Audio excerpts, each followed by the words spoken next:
దినోత్సవానికి అలాగే సామాజిక ఉద్యమకారుడు మాదిగల ముద్దుబిడ్డ మాన్యశ్రీ మందకృష్ణ మాదిగన్న గారి జన్మదినానికి విచ్చేసినటువంటి నా యొక్క మాదిగ సోదరులకు అందరికీ ఉద్యమ నమస్కారాలు తెలియజేసుకుంటున్నాను.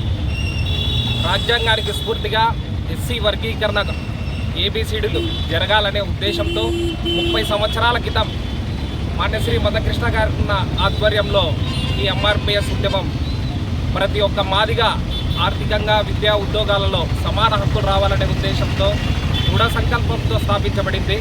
ఆనాటి నుంచి మందకృష్ణ నాయకత్వంలో ప్రతి మాదిగలు ఎంతో క్రమశిక్షణతో అన్నగారిచ్చిన ప్రతి ఒక్క పిలుపుని విజయవంతం చేసుకుంటూ రావడం జరిగింది. ఎంఆర్పిఎస్ ఉద్యమం స్థాపించిన కొంతకాలానికే ఈ ఉద్యమం యొక్క లక్ష్యం నిజమైనదిగా భావించి అన్ని పార్టీలు మద్దతు తెలపడం జరిగినది. అలాగే 1999లో ఎస్సీ వర్గీకరణ చేయడము, ఆ ఎస్సీ వర్గీకరణ 4 సంవత్సరాలు ఉండడం వల్ల ఎంతోమంది మాదిగలు 25,000 ఉద్యోగాలు, ఎంతోమంది డాక్టర్లు, ఐఏఎస్లు, ఐపీఎస్లు ఇలా జరగడం జరిగింది. తర్వాత కొన్ని అనువన్న కారణాల వల్ల కోర్టులో సుప్రీంకోర్టులో కేసు వేయడము, తర్వాత పెండింగ్ ఉండడము ఇలా జరగకుండా వెళ్ళిపోయింది.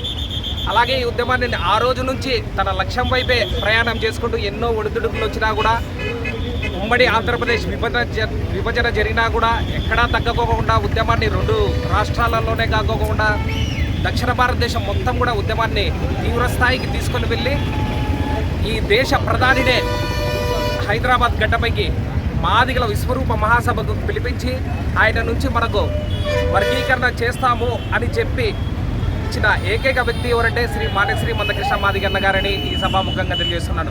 మనందరికీ శుభపరిణామం ఏమంటే ఎవరెవరైతే జరిగిన సార్వత్రిక ఎన్నికల్లో ఎస్సీ వర్గీకరణకు మేము మద్దతు తెలుపుతామన్న ప్రతి ఒక్క పార్టీలు విజయవంతం చేయడం జరిగినది. అందులో భాగంగా గెలిచిన తర్వాత కూడా మేము ఎస్సీ వర్గీకరణకు కట్టుబడినామని ఆంధ్రప్రదేశ్ ముఖ్యమంత్రి అయినటువంటి శ్రీ నారా చంద్రబాబు నాయుడు గారు ప్రకటించడము, అలాగే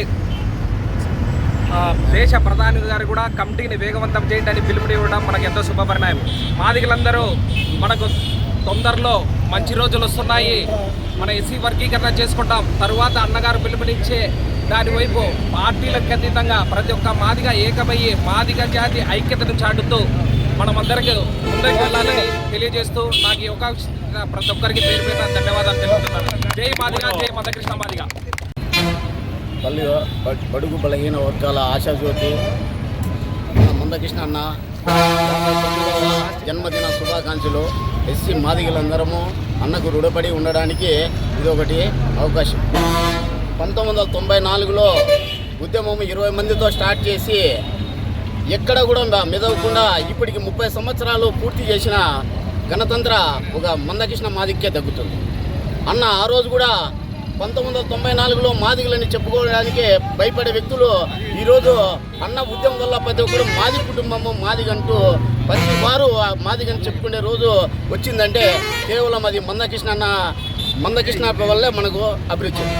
నెక్స్ట్ మాదిగలంటే అంటరానితనంగా, మాదిగలంటే ఎక్కడో వీళ్ళు అంటుకుంటే ముట్ట అవుతుంది అనే రోజుల్లో కనీసం సర్పంచ్ కూడా మనం దగ్గర రాని రోజుల్లో ఈరోజు మాదిగలంటే ఒక దేశ ప్రధాని వచ్చి నా కుటుంబ సభ్యులు మీరంతా అని ప్రపంచ వ్యాప్తంగా చూసేటట్లు మనకు ఆ రోజు అన్న మనకు పిలుపు మేరకు ప్రధానమంత్రి గారు మన పేరున మనకు పలికిచ్చినారు. నా కుటుంబ సభ్యులకు ఏం అన్యాయం జరిగినా, నా కుటుంబ సభ్యులకు ఏ వర్గీకరణ కావాలన్నా నేనున్నాను అని చెప్పిన మొదటి వ్యక్తి దేశ ప్రధాని. ఆ ప్రధానికి మనం చేసే పనులు మందకృష్ణ గారు ఎన్నో కష్టపడి ఎక్కడ రాజకీయాలకు లొంగకుండా, డబ్బుకు లొంగకుండా 30 సంవత్సరాలు తన నిర్విలంగా పోరాటం చేస్తే ఆ పోరాటానికి గుర్తించి దేశ ప్రధానే మనలో మాదిగలుగా గుర్తించి మీకు వర్గీకరణ చేస్తా, మేము అధికారంలోకి వస్తానట్లే అని చెప్తే ఎన్డీఏకి మద్దతు ఇచ్చాం.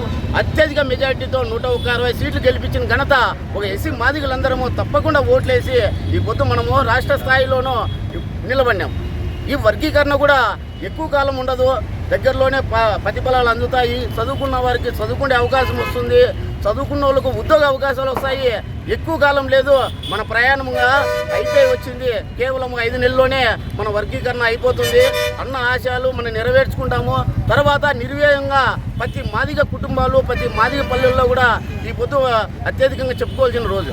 దయచేసి ప్రతి మాదిగలంతా గుర్తించండి. అన్న చేసిన 30 ఏళ్ళు పోరాటం అంటే ఆషామాషా కాదు.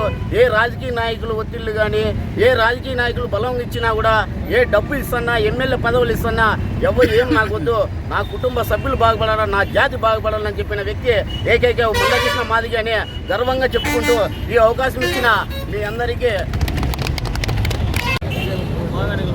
ఎంఆర్పిఎస్ 30 సంవత్సరాలు పూర్తి చేసుకున్న సందర్భంగా ఇక్కడ కదిరి పట్టణం నందు అంబేద్కర్ కూడలికి విచ్చేసినటువంటి నా యొక్క మాదిగ జాతి బిడ్డలకు, విద్యార్థులకు, ఉద్యోగులకు, ఎంఆర్పిఎస్ నాయకులకు అందరికీ ఉద్యమాభివందనాలు.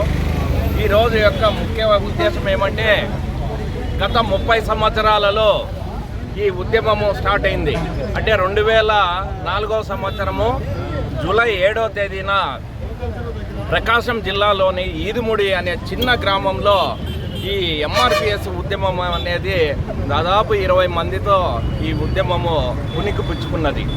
మరి ఈ ఉద్యమం ఎంఆర్పిఎస్ ఉద్యమం యొక్క ముఖ్య ఉద్దేశం ఏమంటే, నాడు స్వాతంత్రం వచ్చినప్పటి నుంచి ఎస్సీలోని ఉపకులాలలో కొన్ని కులాలు మాత్రమే ఈ 15% రిజర్వేషన్ పొందడం జరిగింది.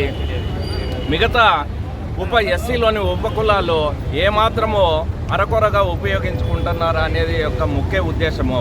దాన్ని అనుసరించి మందకృష్ణ మాదిగ గారు ఈ ఎంఆర్పిఎస్ ఉద్యమాన్ని స్థాపించి అంబేద్కర్ గారు కనిన కళలు అంటే ప్రతి సామాజిక వర్గానికి, ప్రతి ఉపకులానికి అందరికీ ఈ ఫలాలు అందేటట్లు ఆనాడు ఆయన రాజ్యాంగంలో రిజర్వేషన్ పెట్టడం జరిగింది. దానికి అనుగుణంగానే ఈ రోజున మాదిగ ఉపకులాలు దాదాపు 56 ఉన్నాయి. వారు ఆ 15% రిజర్వేషన్లో ఉద్యోగ ఈ నియామకాల్లో అంతా కూడా మాదిగలు జనాభాలో, ఎస్సీ జనాభాలో 80% జనాభా ఉంటే 20% మాత్రమే రాజకీయంగా, ఆర్థికంగా, ఉద్యోగ, విద్యాపరంగా అభివృద్ధి ఫలాలు పొందారు. మరి మిగతా కొన్ని కులాలు జనాభాలో 20% ఉన్నటువంటి కొన్ని ఉపకులాలు 80% అంటే 80% రాజకీయంగాను, ఉద్యోగపరంగాను అన్ని వాటిలో 80% వారు లబ్ధి పొందారు. మరి ఇది కనుకొని మన మందకృష్ణ గారు ఒక ఉద్యమాన్ని స్థాపించి అప్పుడు ఉన్నటువంటి ఏపీ రాష్ట్ర వ్యాప్తంగా ఉన్నటువంటి అందరినీ మొబిలైజ్ చేసి ఈ ఉద్యమాన్ని ఒక చిన్న మొక్క నాటి ఒక మహావృక్షంలాగా తయారు చేశారు.